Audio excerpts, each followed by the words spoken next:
Welcome to Subramani. Yesterday, or day before, I had the misfortune of seeing the portfolio of a friend's cousin. She had sent it to me, and it was a very long portfolio, very lot of duplication of funds, and many large cap funds, and same large cap fund, one in dividend mode and one in a growth mode, right? So pretty messy kind of a portfolio, pretty longish, and very clearly not gone through an advisor. Wait a minute, he has actually paid advisory fees, but he has not gone through an advisor. He's gone through banks. He's had relationship with 3 banks. Each bank didn't know what he was doing with the other bank, so his portfolio, not an insignificant amount, is about 7 crores, right? It's not a small amount, including some PMS, and he had no clue what he had done. So she had just given it to me and said, what do you think of this portfolio? Is it enough for his retirement? I said, this is exactly the kind of a person who should not have gone through a bank, which means he has paid the advisory fees, because somebody told him, if you go through an advisor, you will pay fees. So he went through a bank.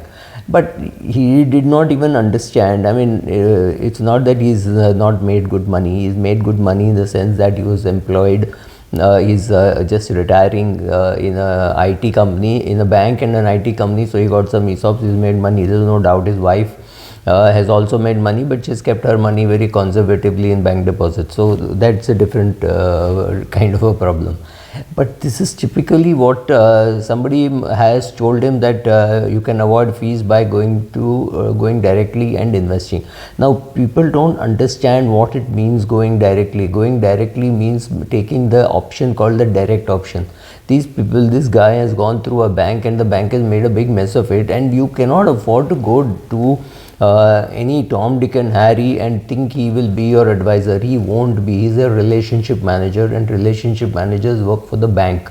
So if you are an MFD and you have a relationship manager given to you by the asset management company, if you are a mutual fund distributor, please understand that that you are not paying the relationship manager's salary, right? You are supposed to be a beneficiary of the relationship manager's advice, and the relationship manager's salary is paid by the asset management company. The asset management company works for its shareholders. So ultimately this relationship manager will do what is good for the fund house, not what is good for you as an MFD. Many MFDs understand that the bank relationship manager is there to work for the bank shareholders and not for the investor or not for the account holder, but the same MFD forgets that his relationship manager or her relationship manager given by the asset management company also works for the shareholders of the asset management company. That is basic understanding that you have to have. Like for example, the pharma company works for the shareholder of the pharma company, not for you as the patient or for the doctor who is recommending the medicine, right? So very clearly it's working. So companies work for shareholders. There's nothing very difficult to understand. So when you go to an advisor, he should work for you.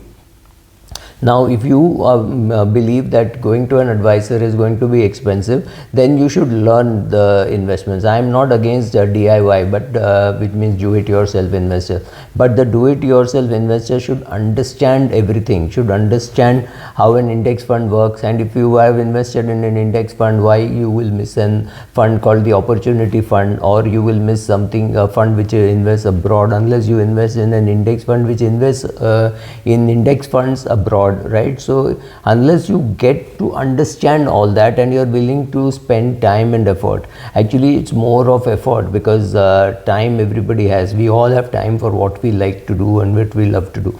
So if you are willing to spend time learning, you should be a DIY, and you should not be a DIY if you have never invested till the age of 50, because you don't have enough time to make mistakes and recover. So this man closer to 60 is retiring, about to retire types, does not have time to correct those mistakes. So I said, look, this guy needs a lot of help. He needs to go to a RIA or an MFD or somebody, or sit and learn. He's not good. He's very unlikely. He's a sales and marketing person. Very unlikely that he will sit and read and learn. Then he should go through an advisor, so that first he needs rationalization of his portfolio. He needs to understand that his wife's portfolio also needs some rationalization. She also has to reduce bank fixed deposits and increase mutual funds.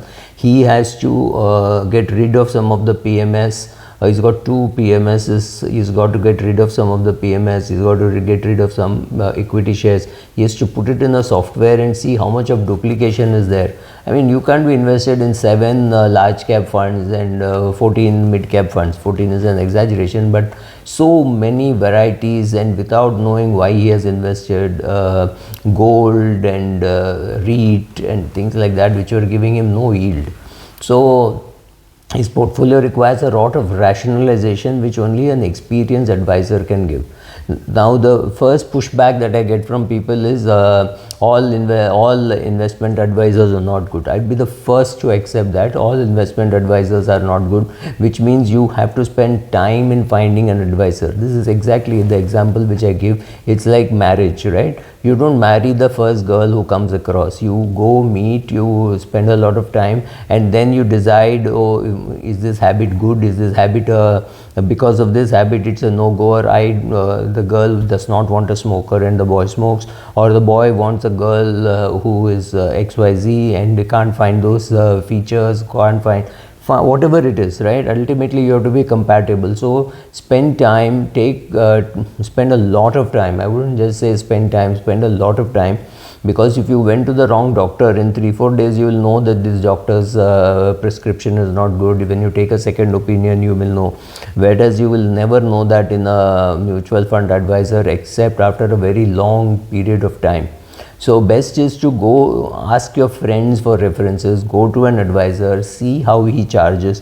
When he says he doesn't charge you anything, it means he is going to put it in a regular plan, and the fees is going to be paid by you, but via the fund house. So that is sometime much higher. If you think that if the fund house is charging you 1.5% and in the direct plan it is 1%, it says 80 paise, you think that 70 paise goes to the advisor, you're wrong. 70 paise may be going to the advisor, but can even be 20-30 paise. So sometimes it's largely it works well for the fund house more than the advisor. So go to an advisor, ask him how he will charge a fee. If he's going to say, I'll charge you a fee, I'll put it in a regular plan, and that's the way I make money. Ask him, does it change if I pay you that fee which the fund house pays? Will your answer be different? Will you choose different funds if I were to pay you the fee? Sit with all that, negotiate the fees. That's perfectly all right. See what value he can add, see what kind of other clients he has. If you are a client with a 10 crore or a 15 crore net worth and all his other clients are 1 crore, 1.5 crores, he may not be suitable for you. He may not even understand concentration risk, which we all learned with one episode in 2020, right? If you are an MFD, you don't want to be concentrated on 3 fund houses, you want maybe 6 fund houses. If you're an investor, you may want 4-5 fund houses, not 2 or 3 fund houses. So all that concentration risk and how your portfolio should be skewed. You should not be in dividend schemes, you should be in growth schemes. You should be able to write your own dividend because you can sell it whenever you want. Knowing all these things, getting to be very tax efficient, right? So if you have a minor kid today, it makes sense to be investing in the minor kid's name, even if the kid is 12-13 years of age.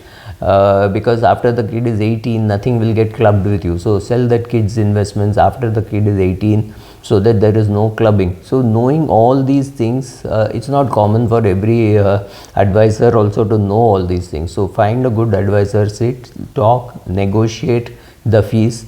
Find out what he or she can do for you, ask for some references, ask him whether you can speak to them, ask for whether he has ever been persecuted by SEBI or any other regulator for any other reasons, right? I'm not worried about taxing or tax, I'm not worried about road offenses, but if he's done drunken driving, that could be a red flag, right? So just find out about him or her, and then you please don't risk doing it yourself, especially if you're above 50. You don't have the time to come back and correct. And I found this 60-year-old man who had invested 1/3 of his money in a Yes Bank at 300 rupees, right? You can't do that. You just can't afford to waste your post-retirement money because you just don't have time to come back and correct. I've said this 3 times and I don't mind repeating it, right? So be careful. If you don't know, learn.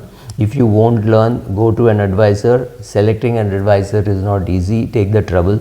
Somebody can tell you, oh, actually for retirement you just need to save half the amount if you can save the fees. That's true, especially if you're starting from age 1 and you're thinking of age 60. But over short periods of time, advisory fees is not so expensive. Over long periods of time, yes. So go sit with an advisor. If you're young, if you're 25 and you don't have a family background of investments, go to an advisor, sit with him, and over 5 years learn enough that you don't need an advisor. That is also not a bad business model, but don't try and harm yourself. Thank you.